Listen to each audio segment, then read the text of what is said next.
Hey everyone, it's Kai from Cool Collectibles. It's a beautiful Sunday morning here in Adelaide, South Australia, and it's the only time or quiet time that I've got available to get out all my UCS Star Wars Lego and do a bit of a clean. I do have at least these two big ones sitting on the floor in my display room because I haven't got my act together and bought some custom acrylic cases for them yet. So they do get a little bit dusty, not too bad, but I do have my wife's trusty makeup brush that I use every now and then to sort of brush off some of the dust. So I figured the dining table that we've got here is the only big spot in the house that I can put all of them on. So I figured I'd give everyone just a quick summary of all the Lego UCS sets that I do have. Of course, the recent one was this A-Wing set that was released May 4th this year. And in the scheme of things, when you compare it against the others, it does fit in quite well. I did have a previous review where I went through some of the nitpicks of mine, but overall on display it does look pretty damn good. And I like the little mini figure there and the plaque. So my only biggest complaint for these sets are that Lego still use stickers. The stickers on the canopy here, luckily nothing's sort of peeling or anything like that on this X-Wing. I'd sold my original X-Wing from 2000 and the TIE Interceptor from 2000.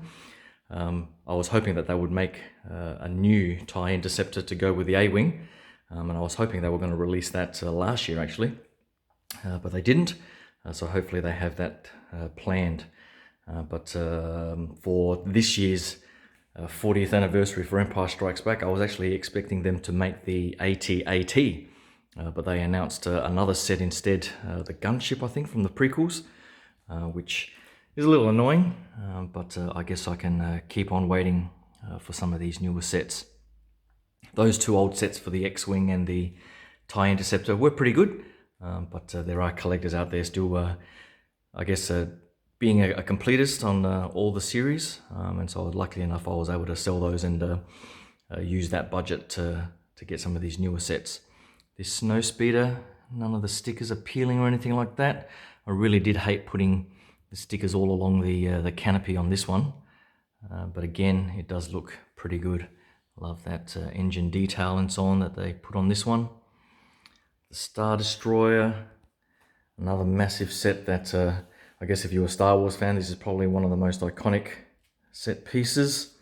And of course that opening scene with the Tantive here. I love how they were able to incorporate that in. So no major issues on this. To pull this, to get this out into this room, I had to use that special feature and pull these two panels out to use the handle. But other than that, it sort of pretty much just sits there and looks amazing. One thing I did notice on my these shield generators or whatever they are, I noticed that these of mine don't really line up or else symmetrically. So I'm not sure if anyone else has got that particular issue. I thought everything looked symmetrical, and then so they look pretty good on this side, but then I come around to this side, they're a bit skewed, and I can't seem to figure out why, because they all line up on the studs here. But that's just the sort of minute detail that I'm stupid enough to get hung up on. But everything else looks pretty damn awesome. And I do realize that I've never done a video of my Falcon. I guess by the time I got this and finished the build, it took me about a month to build, using a couple of hours a night and so on. I was actually a bit over it when I finished, and there were plenty of other better videos out there anyway, from all the main Lego collectors showcasing this particular set. So I guess I was lazy and never bothered to give my thoughts on it. But as per everyone else, I think it's pretty damn amazing. Most of the stickers that I hate were actually on the inside, I think. Some of the hallway stickers, etc., around the holographic chess set and so on. So nothing too dramatic on the outside, which is good. I did check through some of the stickers of the battle damage and so on to make sure everything was still okay. But again, similar to the Star Destroyer, it pretty much just sits there and looks amazing. Someone did send me a link to a set on eBay that you can order that allows you to mount this raised at an angle, and it does look pretty amazing. So I was definitely starting to think about how I could incorporate that into the display.